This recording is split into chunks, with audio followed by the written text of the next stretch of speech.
Good afternoon, everyone. I am Rosalim C. Oriate and I am going to discuss the time management. What is time? Time is the basic currency in education. Like money, time needs to be managed in order to have an efficient and effective classroom. Napakahalaga ng oras sa edukasyon. Para sa ating bilang magiging guro, napakahalaga na ma-manage natin ng maayos ang oras natin para magkaroon tayo ng efficient and effective classroom. Let's proceed to the definition of time management. Time management increases productivity and self-confidence. Kaya karamihan ng mga taong productive, nang may kumpiyansa sa sarili, na ma-manage nila ng maayos yung oras nila. And time management reduces stress and improves self-esteem. Mas napapahalagahan natin yung sarili natin kapag meron tayong maayos na time management. Dahil kung maayos yun, nakakaligo tayo, nagagawa natin yung mga kailangan nating gawin, nare-reduce din yung stress. Tapos, this time management also helps us to achieve balance in life and reach our goal. Managing ourselves in relation to time. And time management is about setting priorities and taking charge of your situation and time utilization. And there are two elements of instructional time. Tayo bilang magiging guro, napakahalaga na bigyan nating pansin kung ano itong dalawang elemento sa instructional time. And these are allocated time and actual time. When we say allocated time, it is about time for school overall, including non-academic activities. While actual time is about time spent on academic activities. So, actual time is the way which time is actually used regardless of plans or intentions. There are variables affecting actual time. Starts and stop times, transitional times, time on task, opportunities to respond, matching student ability, and interruptions. There are 3 levels of allocated time naman. There is school time, class time, and instructional time. School time is the amount of time students are in school. There are factors affecting school time.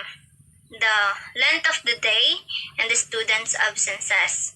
While in class time, it is about amount of time students are in your classroom. And the last one is instructional time.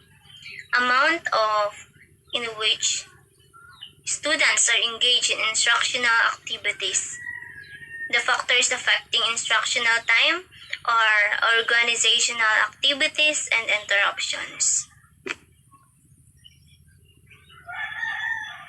How to manage actual time? In managing actual time, we have to manage disruptions that occur during planned activities. For students who disrupt class, we have to reinforce, as a teacher, we have to reinforce appropriate behavior or provide warning or lost privileges when misbehaving. How to manage instructional time? It can be managed by the teacher, the students, and the parents. And the students' jobs is to maintain a high level of academic productivity, coming to class with a pencil, paper, and book, coming to class on time, in seat and working when the bell rings, coming to class with homework complete, transitioning quickly and quietly, and following classroom rules. The teacher's job in managing instructional time is to save time by organizing materials the day before we are going to use them, and select extracurricular activities carefully with attention on their educational value, not on their entertainment value. How to manage instructional time? We can use the Big Rocks criteria. It is when selecting the importance of educational activities. First, we have to think that instructional time as an empty jar. And the big rocks are the most important activities. And the activities is state-mandated activities by 3 Rs: reading, write, and religion. And the small rocks are the least important activities. And if we have to get the most rocks in the jar, we have to put the big ones in first, and the small ones will fill up the spaces left by the big rocks. Using digital timer also can help us to manage our time and reward the students for work, productivity, and accuracy. The faster they work, the more time we will have to do other more fun things. And we can also use to limit planning interruptions. To manage our time, we can also use the arrangement of activities in logical sequence. We can use basic skill instruction before lunch. It is called peak level functioning. And there was structured periods of low alertness with praise and participation, and it is called active student responding. We can use the Grandma's law. It is about Premack principle, which induces a low probability of behavior by making a high probability outcome contingent upon it. If you want your ice cream, eat your piece first. And we can schedule an activity that students like immediately after one that they don't like. In managing instructional time, we can give students frequent opportunities, frequent to respond, OTR, during instruction. Example, giving guided notes or respond boards. This is the most efficient way to do this is through active student responding or ASR. And we can also match materials and assignments to students' abilities or skill level. Individual instruction example is peer tutoring or ability grouping. What is transition? Transition time is the time it takes to change from one activity to another, and examples are changing from one subject to another, moving seats from group activity, or changing classrooms. Transitioning is often the largest thief of instructional time, so we have to teach students how to transition quickly and quietly, just like we and would any other subject. And we have to prepare in advance for each lesson or activity for the entire day. All materials should be prepared before school and place where they are to be used. And we have to teach students how to handle transitions. What makes efficient transition? Well-planned and taught transition procedures, clear expectations of student behavior during transition, student readiness to end a current activity and to begin a new one, and teacher readiness for the next activity. And there are 3 benefits of teaching transitions.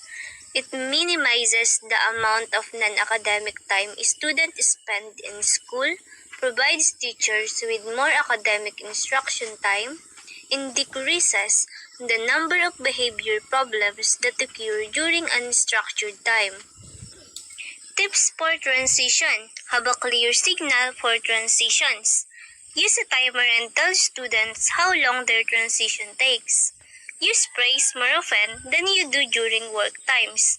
From time to time, review the rules and provide time warnings. And there are typical problems with transitions. Students talk loudly at beginning of period. So as a teacher, we have to establish a routine with clear expectations and have activity ready to begin at once. And also the problem is, teacher delays activities to look for materials, finish attendance, pass papers, etc. All we have to do is have materials organized ahead of time and avoid doing anything that interferes with your monitoring during transitions.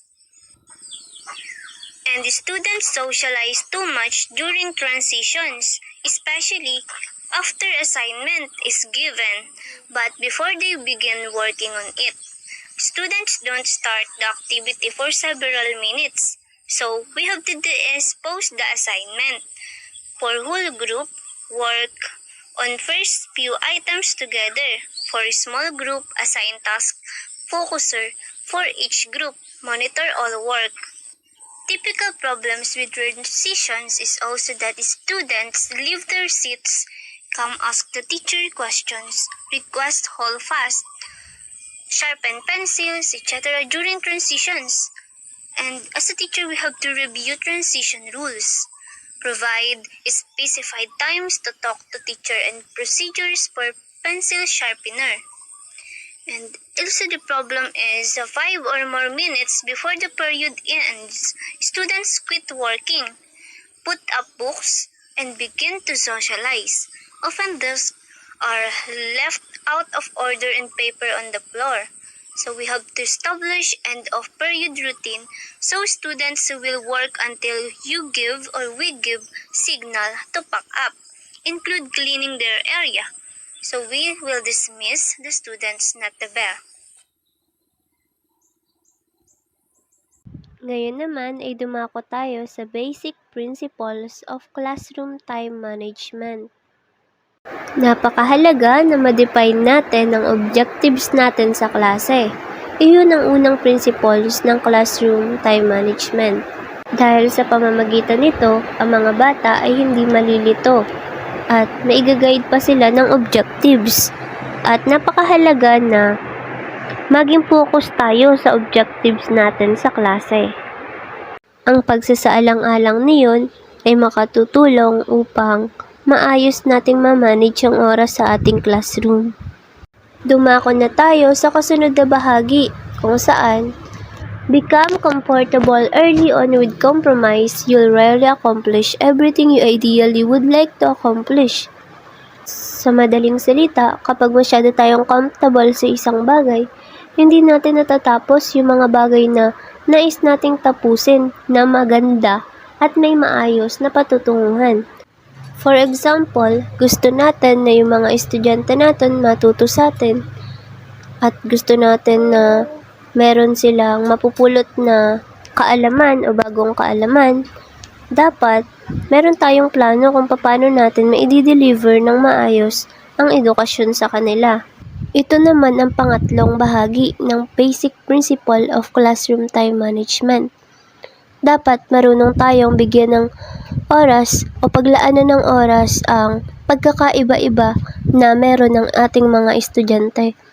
Dapat alam natin kung kailan nila i-express ang sarili nila at mahalaga na open tayo dun at marunong tayong mag-respond. At mahalaga rin na alam natin yung oras na express na yung mga bata ang kanilang kanya-kanyang galing. The last basic principle of classroom time management is be flexible. Be able to reshape your lesson plan and apply to demands of the different groups.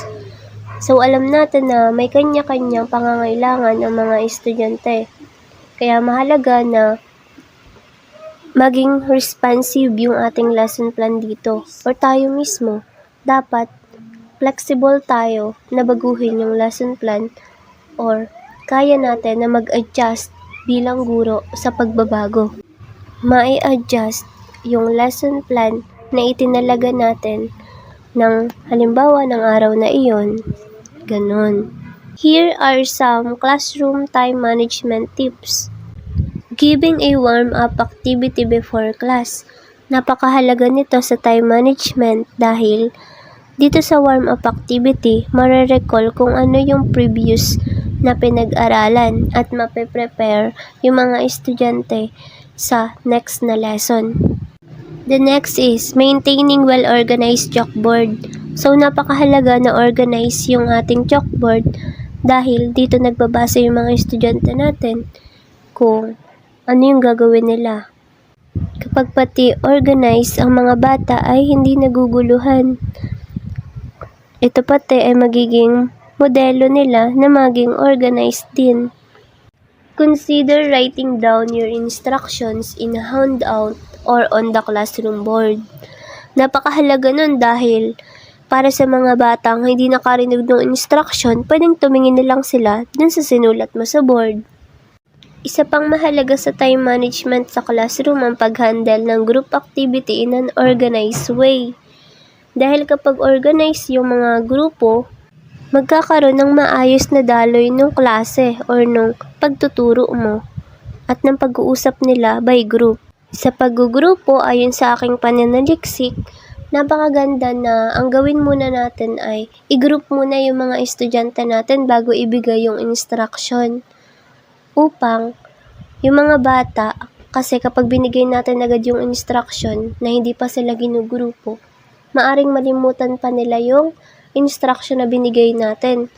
Pero kapag ginrupo muna natin sila bago ibigay yung instruction, magkakagrupo na silang uunawa ng mismong instruction na binigay. Magkakaroon na ng tulong-tulong na pag-unawa. Kapag naman matatapos na ang klase, napakahalaga na hingian natin ng reflection ng mga bata para malaman natin kung naging effective ba o meron ba silang natutunan sa ating pagtuturo. So, ayun na nga ang aking pag-uulat. Na-discuss ko ang about time management, iba't ibang uri ng classroom time management, at mga tips, mga distractions. Ngayon naman, ay nawa ay mai-apply nyo at meron kayong natutunan sa aking naging discussion. Sana ito ay makatulong sa inyo at sa atin in the future.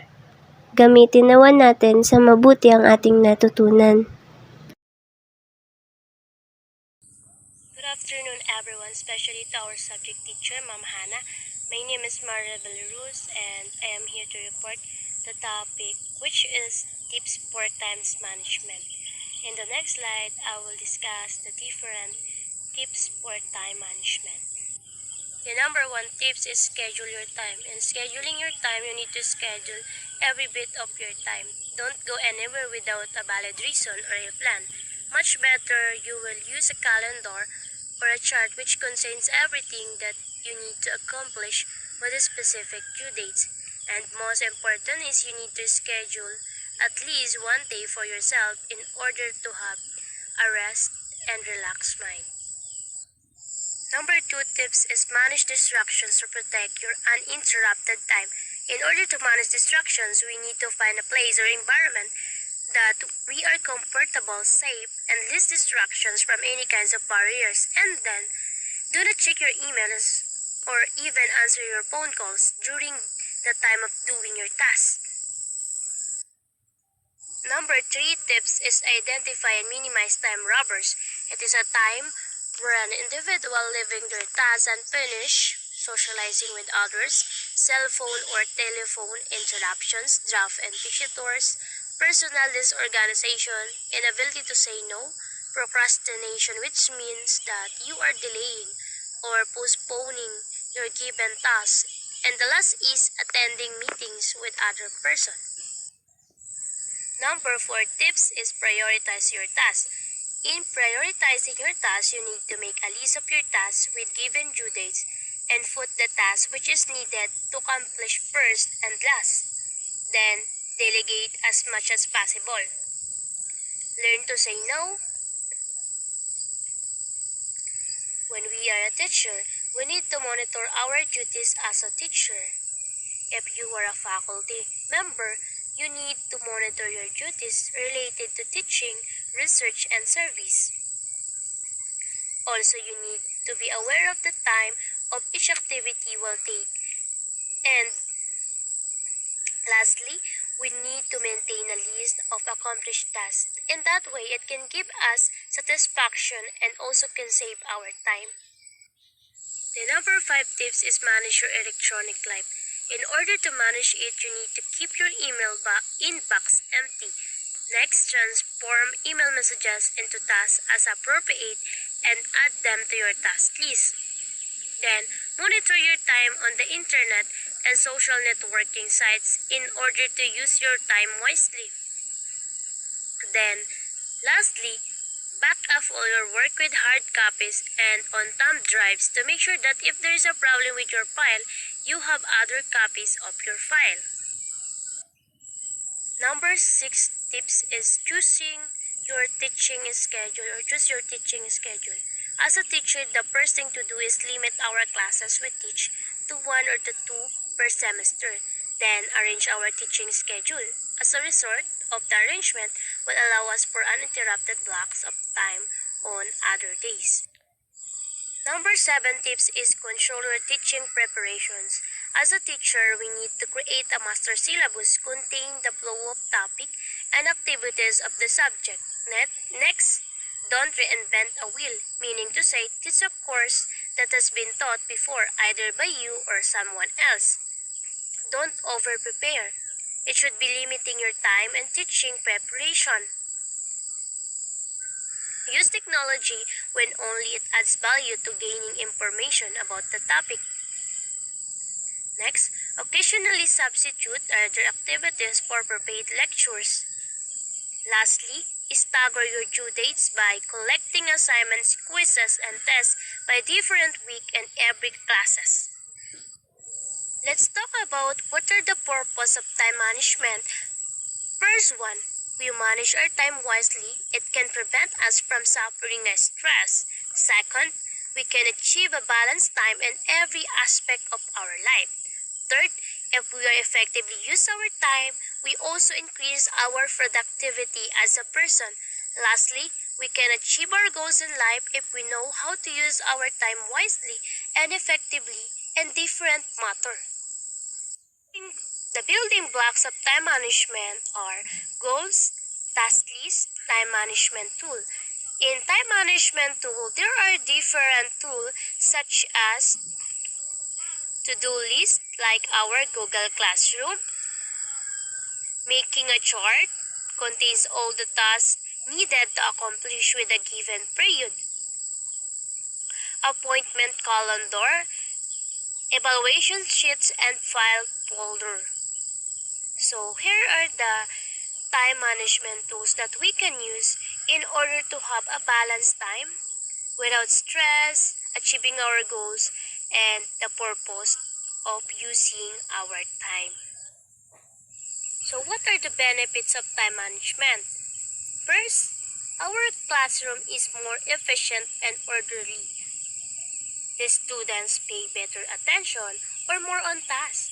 And students also are less disruptive. Then they can achieve more. And as a teacher, we will feel like you are in control and be a more effective teacher. What are the most common time management mistakes? Number 1, failing to keep a to-do list. So kapag na-fail natin ang paggagawa ng to-do list, hindi tayo nagiging focus at hindi natin masyadong na-manage ang oras natin sa paggagawa ng ating mga activity.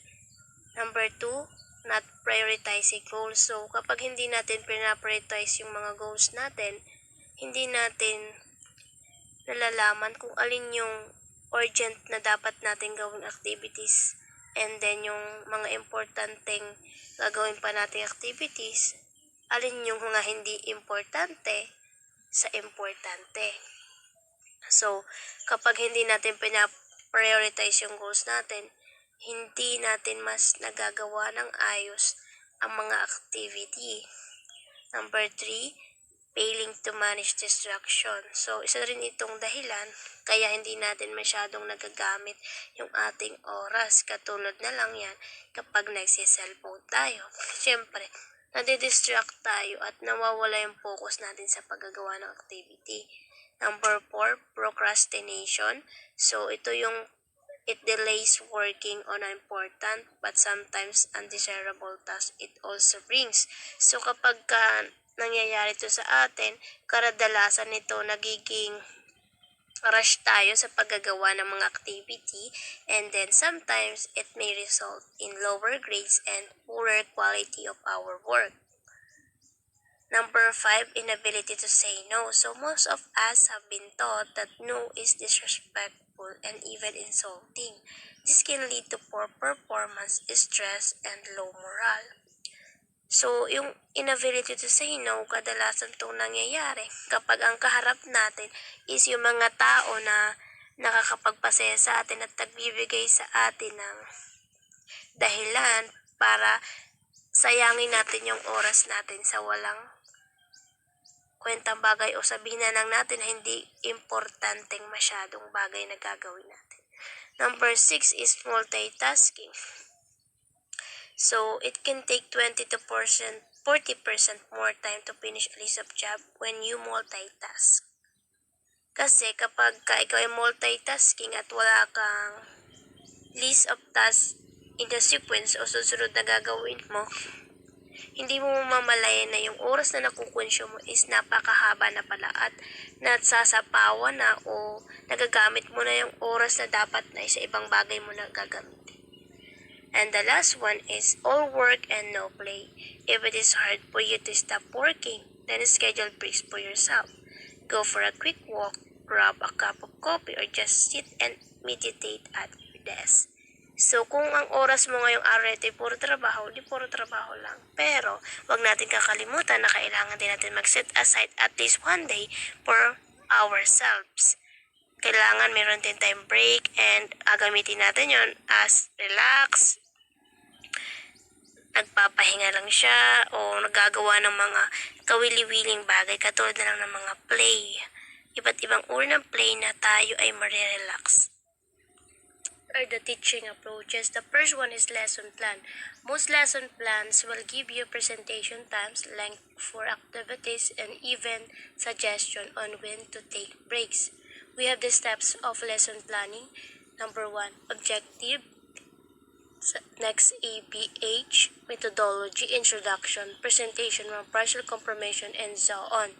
So, in lesson planning, teachers enter the classroom each day fully prepared to teach new concepts and lead meaningful discussions. Teaching approaches is lead-in activity for 10 minutes. Technique used to get students and tasks immediately upon entering the classroom while the teacher takes rule and organize class materials.